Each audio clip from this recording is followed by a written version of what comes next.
Hi, everyone. It's great to be here today. So I started Metabolic 7 years ago with one mission in mind: to transition the global economy to a fundamentally sustainable and circular state. We have 3 divisions: a consultancy, a think tank, and a venture building arm, and they're all working in different ways towards this goal. We've identified 6 primary areas to focus our work, one of which is cities, and that's what I'm talking about today. But first, I wanted to share a bit of a personal anecdote that explains a bit why I got into the circular economy and sustainability to begin with, and the kind of underlying philosophy that inspires our work. So when I was growing up in New York City, I wanted to be a molecular geneticist, and I started working in labs pretty early on. And one of the things that you do in labs is you grow a lot of bacteria. And so as you can see on the screen, the flask on the right is transparent, and the one on the left is cloudy, and the one that's cloudy has a number of cells in it already. It has quite a lot of bacteria. So what I would have to do is take some of those cells from the cloudy flask, put them into the new one, and then wait for around 24 hours for the cells to propagate and grow. And I had this eureka moment, or this deep visceral realization around the power of exponential growth when I was doing this. Because for the first 23.5 hours, it looked like there was nothing going on in this flask. It was just empty. And then in the last 20 minutes, suddenly everything would start to change. The flask would go from a quarter full to half full to all the cells dying very rapidly. And it was this understanding of tipping points being so sensitive that when you have this exponential growth curve, you can go from a very safe state of a system to a completely hostile environment for these cells in just the flip of in a second's notice. So you can imagine how shocked I was and how uncomfortable I was to see these graphs when I went to university to study genetics and I took an environmental science class. All of these show the same exact kind of exponential growth curves, these hockey stick curves that represent positive feedback loops in a system. And in nature, these things never stop on their own. They crash. And so this represents no longer what's going on in a flask, but what's happening with key resources that are essential to human survival. Climate change, biodiversity loss, resource consumption, et cetera. This led me to change my entire career and to focus on how we can actually bend these curves and bring the planet within planetary boundaries. And so we need to get on a fundamentally different track. By using a systems approach, though, what we can see is that actually all of these different problems stem from a limited number of root causes, and that actually, if we look carefully, we can create exponential solutions to those exponential problems that we've created. We at Metabolic believe that the circular economy is an excellent tool, a framework for finding those exponential solutions. The thing is, you have to use it as a systems framework. You can't just look at it superficially. So we have a very holistic vision for the circular economy. You all know this graph. I'm not going to explain what the butterfly diagram means, but one of the things that you can see here is that it's all about materials, and people really focus on how much value we're losing and how we can get that back out of the system. But you can get value back in the system in terms of materials in many different ways. So this is an example of how we're getting e-waste back currently in a large part of the world. It's being disassembled by hand over open pit fires, but we would never call this circular, even though you're getting that value back.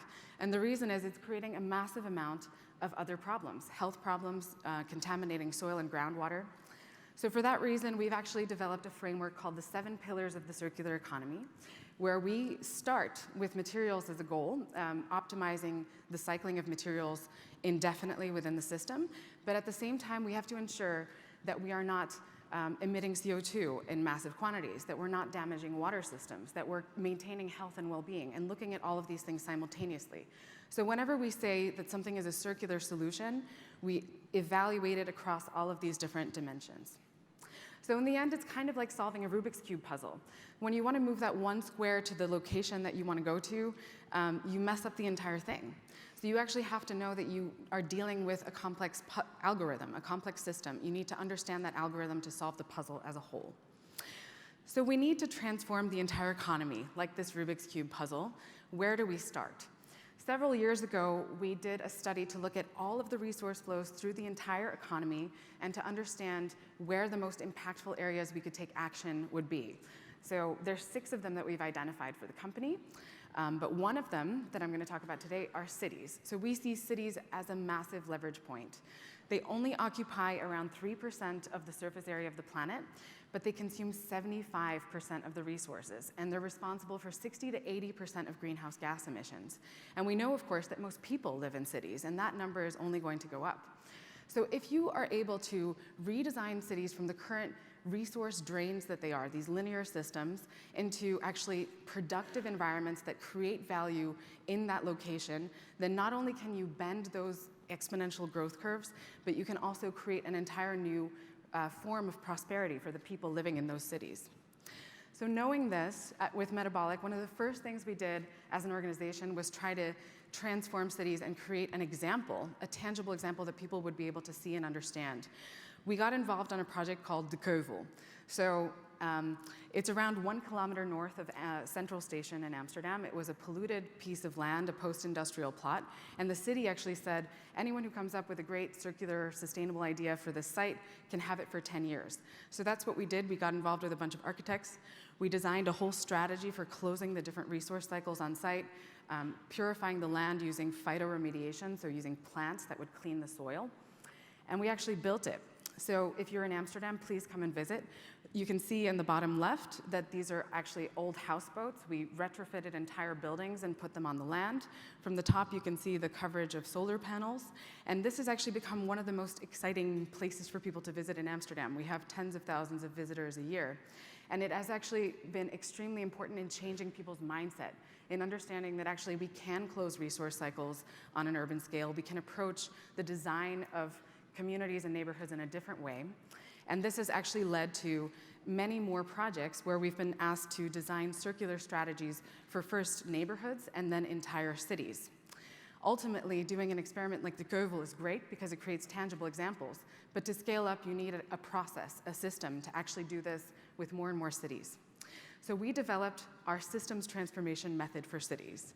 We always start with an analysis of the current state of the system to really understand the material flows, the stakeholders, who's involved, and then we set goals and develop a vision using this integrated framework of the 7 pillars, and then we develop data-driven interventions, identifying what is the easiest thing to do first and what can we do next to build capacity, build resources and money, and then we implement it. So we've done this with many cities now. We're going to be doing it with 10 more cities in the coming year. But I really wanted to highlight the collaboration that we've had with the city of Charlotte. So Charlotte is the first city in the United States that is officially committed to a circular economic development strategy. And we worked with them for all of last year on this, on developing this strategy. And this is the result from the first my throat is getting super dry. This is the result from the first analysis that we did, the current state assessment. And you can see all of the resources that are going into landfill right now, the red on the right-hand side. My apologies. So after we developed this whole vision, this whole current state analysis to understand what was going on in Charlotte, we developed a vision with the city. And actually in Charlotte, some of the most important elements for that are not just around closing resource cycles, but really about focusing on upward mobility and creating more economic opportunities for people who are disadvantaged. We developed that long list of opportunities, and we had a workshop with many of the stakeholders and entrepreneurs in the city and different companies to narrow those down. But this is for us a very structured and data-driven process. So just to give you an example for how this could look like with organic waste, here are 4 examples of strategies. So apparently 30% of food is wasted in people's homes because people actually don't know the difference between a best by date and an expiration date, and so they throw that out. So there's a huge amount of possibility to prevent that waste with better labeling. It's very simple. So there's this fresh meter sticker that changes color when it's exposed to higher temperatures or air, and it actually allows you to see with no doubt that your food is still good or bad, and you can throw it out when the color changes. This example number 3 is In-Stock Restaurant in the Netherlands. They actually make food, gourmet food in their restaurant out of things that they collect from supermarkets that would otherwise be thrown away. Oh, thanks, Dao-Yan. It's so nice of you. And then we have example 2, ProTix. So there's always waste that you can't get rid of for whatever reason, and then you can actually upcycle them and cascade them into higher value uses. So Protex feeds mixed organic waste to insects that they turn into animal feed. And if you have really specific waste streams, like citrus in that bottom right example, then you can actually turn that into a polymer that is usable for other functions. So taking all of these interventions, each one of these white dots on this graph shows how those interventions can be applied. And you can actually reduce the total amount of organic waste in a city by 50% and figure out strategies to collect the remainder and then process everything that you've collected. So you can actually, in a very structured, data-driven way, move towards a fully circular model that also looks at interventions on the side of design, on the side of restructuring urban planning. So as another example, just because plastic is such an important topic, here we see the total amount of value that Charlotte is currently losing by landfilling their plastic.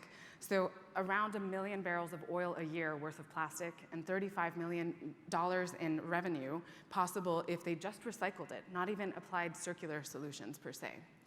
So altogether, we identified with the different entrepreneurs and stakeholders 5 major business cases for Charlotte around textiles, upcycling food waste into feed, developing a materials innovation lab, recycling plastic through a specific tokenized system, and setting up a concrete recycling chain. And this would result in a massive amount of CO2 emissions reduction and between up to $34 million US in revenue per year. This is all happening in Charlotte now. So I'm extremely proud of Charlotte as a city, because in Europe, it's been easier to get cities to do these studies, but then it's been a lot harder to get them to actually implement the work. With Charlotte, once they decided that they were going to go for it, they've just been actually going for it and building everything. So the Innovation Barn, this is a project that's ongoing right now. It's going to be the circular heart of Charlotte, a place where people can come and actually experience circular innovations, eat at the zero waste restaurant at the and drink beer at the zero waste bar, see their food being processed into black soldier flies, which will then be used to feed the chickens, and buy circular products locally. This is going to be opened later this year. And it's going to host the Materials Innovation Lab, where we will also be teaching people how to set up circular businesses and really creating a bottom-up transformation of that economy. So in closing, I want to actually ask you all to consider the type of actions that you're taking in your own pathway towards a circular economy. Are you working at the areas of highest leverage that you can? Are you making sure that actions that you're taking are not creating systemic consequences elsewhere? Are you working as high up in the system as possible, as close to the design side as you possibly can? Because ultimately, we're dealing with this Rubik's Cube puzzle, and we have to solve it together. And we shouldn't be wasting anything, least of all time, because we don't have so much of it. Thank you very much, and